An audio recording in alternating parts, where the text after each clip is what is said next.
Why INFJs never feel seen. This is something I hear from INFJs all the time. I hear about it a bit from INFPs too. I won't say this is exclusively an INFJ problem, but I do mostly hear it from INFJs. So many INFJs that show up in my classes will say they feel seen in my classes, but then also say, I feel seen nowhere else. It's really kind of an alien concept for me to feel like someone sees me. Someone can really acknowledge who I am and what I'm about and what I'm saying to them. A lot of INFJs will even tell me, I feel like no one listens to me. I feel like I say things. I will even get an intuition about something and I try to warn people. And it's like I said nothing. It's like I wasn't even there. I don't even exist. I did a video a while ago on INFJ men feeling invisible. And I got such a response on that. A lot of INFJ men said, yeah, I never feel seen. I feel like I might even be at a party and someone will back up into me or run into me physically. And they're shocked I'm there because they didn't even notice I was standing right next to them.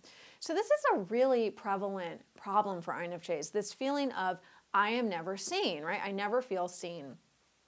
On a really deep level, we crave being seen. And that's part of it. I think some of the other personality types who are introverts don't have such that need to be seen and acknowledged by others. Maybe some more of the thinker types, the introverted thinker types, are a little bit more content to just kind of like do their own thing. And if people see them, cool, and if they don't see them, cool too. They can just kind of keep on in their groove. INFJs aren't really like that. Connection's very important to us. Relationships are very important to us. Even though we are introverts and we do need our alone time, it's really important that we feel that we can authentically connect with others. We love to listen to people, but we also need someone to listen to us. And we love being able to see people for what they are and be very accepting of that and create a warm, encouraging environment for other people to be just who they are at any given moment. And we also crave that in return. We also wish somebody would do that for us. It feels like nobody can do this for us. That's the other thing. A lot of INFJs grow up in families where, they're the only INFJ and they're a lot of times also the only intuitive. So they very much feel like the black sheep. They very much feel like nobody can understand them. If the INFJ or the INFP lands in a mainstream school, a mainstream workplace, that feeling is going to continue. That feeling will carry over. No one sees me. No one gets me, right? Like no one can really acknowledge the gifts that I'm bringing to the table. No one can really hear me when I do venture out of my shell, when I do have an opinion or I do share something from my heart. I feel like, sometimes it's rejected, but most of the time it's not even heard. It's like I didn't even say anything. So we have that deep craving to be seen because this is something that we've usually either not experienced at all or we've experienced it so infrequently that it really feels like water in the desert. Now, at the same time that we so desperately want to be seen and we want others to see us, and this is what I hear the most from my students, I want to be seen, I want to step into the spotlight, I want other people to really see me. And then I say, okay, well, let's follow that to the end, right? Like, let's jump on that train and take it to the very end.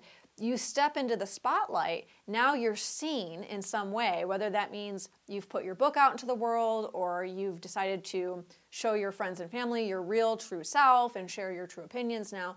What does that look like? How does that unfold for you? And that's when invariably I get this from INFJs and INFPs and they say, ooh, I don't know about that. Now I'm terrified. Now the thought, if I actually think about it with all the details, the thought of being seen feels like fear. It feels like people are going to see me and they're not going to like it. They're not going to approve of me.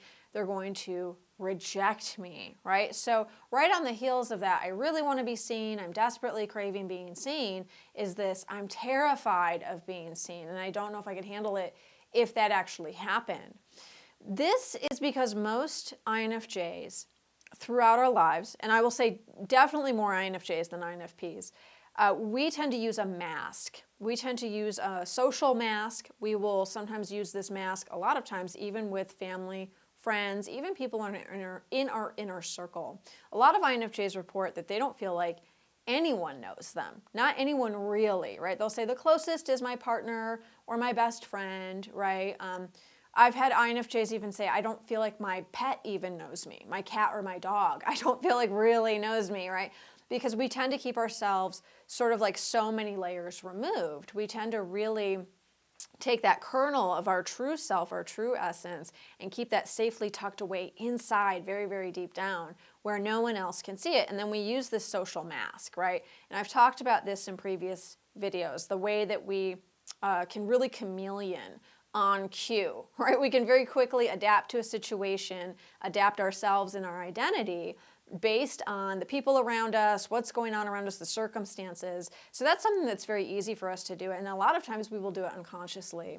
It's a trauma response from childhood. It's a survival mechanism that we've always used. And so a lot of us are very, very good at it. And a lot of us don't even know that we're doing that when we're doing that.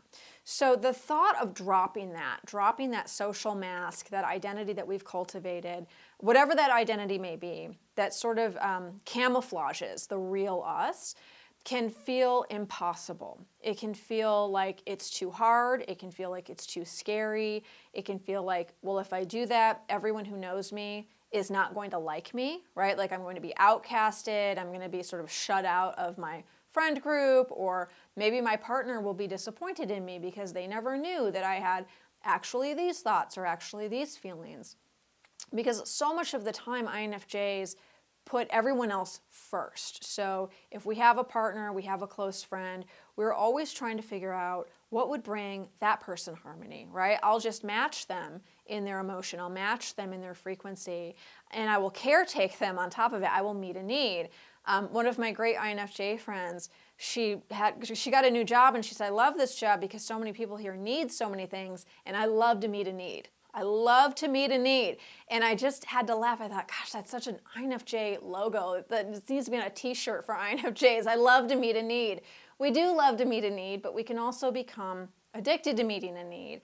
And so when it comes to being our real self, showing our real self, being seen, right? Stepping into the spotlight and saying, I do love to meet a need, but I also have needs of my own. And sometimes those need to come first. Or I have a need to express this opinion or this thought or this feeling, and I don't know that that is going to match my partner or my friends or whatever group I'm in, and I don't know if there's going to be backlash. That can be very, very scary for INFJs. So there's this deep conflict, right? There's this yes, no, push-pull thing going on inside of us of I crave being seen, I know I need to step in the spotlight, especially if you're an INFJ artist or a writer or creative person where you are creating things and you know one day you want to share those things with an audience. That's going to necessitate you stepping into the spotlight. You know, maybe it's on a small scale. Maybe it's like getting on Instagram and sharing some pictures of your art. Or maybe it's on a large scale where you know you might want to end up touring the country and doing speaking engagements and speaking to really large audiences about something you're teaching. But whether it's on a small scale or it's on a large scale, it's going to be stepping into the spotlight in some way. And that can be very, very scary for INFJs. Now, I'm always asked, so what's the solution here, right? I know that I crave being seen, but I'm scared to death to walk into that spotlight. So what do? This is where we have to push outside of our comfort zone. And people always ask me right after that, well, how do I know when I'm pushing out of my comfort zone and I'm just terrified and I shouldn't do it, right? How do I know when I should push myself because I just need to get over that fear, and when I should listen to my gut and it's actually too much and I need to just slow down? The answer is right there. You listen to your gut, right? You listen to that INFJ intuition or that INFP intuition, but you listen to your intuition, which will always come through the body, right? So many people think intuition is like an ethereal upper realms thing. It comes from the upper realms, but it's going to come down through the body. So you're going to feel it in your body. That's where you want to get to know your body. So you might get to know yourself and say, oh, I'm just nervous. This is something I need to push past. When I'm nervous, I feel butterflies in my stomach. I feel a little bit panicky. My hands are kind of shaky. I'm a little distracted. I'm a little numb, right? Those are your unique cues of like, okay, I'm having some anxiety. I'm pushing out of my comfort zone. This is like nerves. I'm feeling that, but I need to keep going. However, if I am getting body sensations that are much more severe or different, so say you're pushing outside of your comfort zone, but you really, really don't feel comfortable, and instead of just butterflies in the stomach, you're getting like a clenched stomach. You're getting actual stomach cramps. You're getting, like a blinding headache. You feel like you might cry. You feel like you might have a meltdown. That's when you can really look at the body and the body's responses and say, okay, I'm getting different responses now. These feel much more severe, much more intense. I'm getting a very clear signal of no and to stop and that I'm not ready. And that's okay. That's okay if you get those signs or that message that you truly aren't ready. You don't need to push out of your comfort zone just for the sake of pushing out of your comfort zone. Stepping into the spotlight and being seen, it's going to bring up a medley of different symptoms for INFJ and INFP personality types. So that's why I say, like, really get to know yourself and really get to know your body so you can kind of like sort through that and sift through that and say, oh, this is anxiety, and this is kind of a low-grade anxiety that I can deal with, and I can still take this baby step. I can be nervous, and I can feel the fear, and I can do it anyway. And then looking at another set of responses and saying, okay, this is much worse. This is much more intense. This isn't really a case of feeling the fear and doing it anyway. This is feeling the fear and really seeing that I'm not ready. I'm not there yet. Maybe I will be someday or in a month or week, whatever it is, next year. But right now I'm not. And I'm going to honor that. I'm going to honor that message coming through from the body. And I'm going to step out of the spotlight for the time being. And when I feel like I can put a toe back in or a foot back in and I can ease my way back in at some point, I will do that. So that's how we work with this craving to be seen, fear of being seen, need to be in the spotlight, need to not be in the spotlight. And I will say this is probably always going to be a somewhat ambivalent relationship for INFJs and INFPs. I do know INFJs and INFPs who are very much in the public spotlight. They are very successful. They teach a lot of people. They've written a lot of books.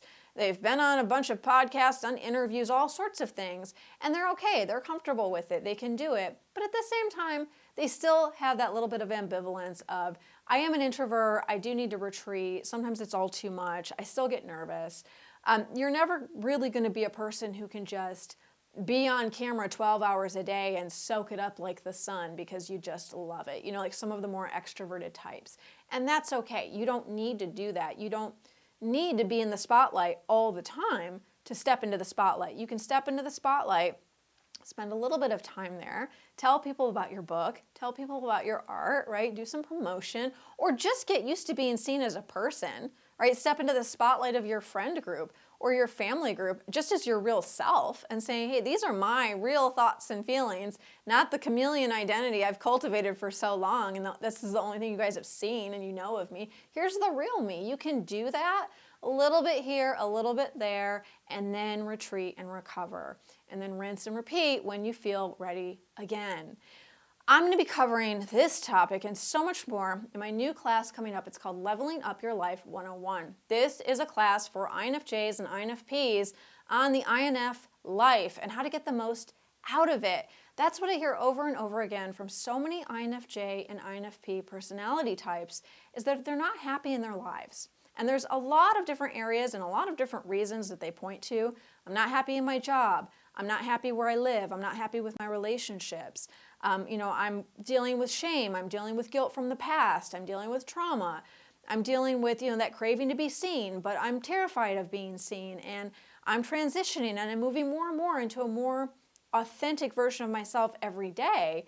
But I don't yet know how to present that self to the world. I don't know how to move around in the world being that authentic self just yet. Can I get a little help with this? This is what this new class is going to be all about. We're going to be talking about a lot of different areas. This is a 3-week class. It's an hour and a half each time. And as part of this class, we're also going to do a guided visualization for manifestation. So this is going to be like a guided creative session. And if you've ever done a guided creative session with me, they're a ton of fun. They're really cool. Basically, I take everyone through a 25 minute guided meditation visualization. So we actually do some really deep visioning work and we take ourselves somewhere else. I walk you through it and then we do a writing session basically after that. So, we're going to write down information we get from the journey we've just taken, or we write down the goals that we want to manifest. We put our intentions in writing and then we share. It's a very supportive group. All of my groups are introvert friendly too, I do want to say. So if you're like, well, that sounds good, I was on board until you said the sharing part. That's fine. You never have to share in any of my classes. You never have to have your camera on in any of my classes. My classes are introvert, highly sensitive, person friendly. Please do whatever works for you. If you have questions about this class, please email me, lauren@laurensapala.com, and please make sure you join my newsletter if you're not already on it, so you get the updates and the notifications on when registration for the class opens. Registration will be open 5 days, and then that's it. It's done, and I'm not teaching this class again. So if this sounds good to you, please make sure you're on my newsletter list so you get the link when it comes out, and then you can sign up for that 5-day window and you can get in. Thanks so much, everyone. I hope I see you in this class. Thanks for tuning in today. I'll see you next time.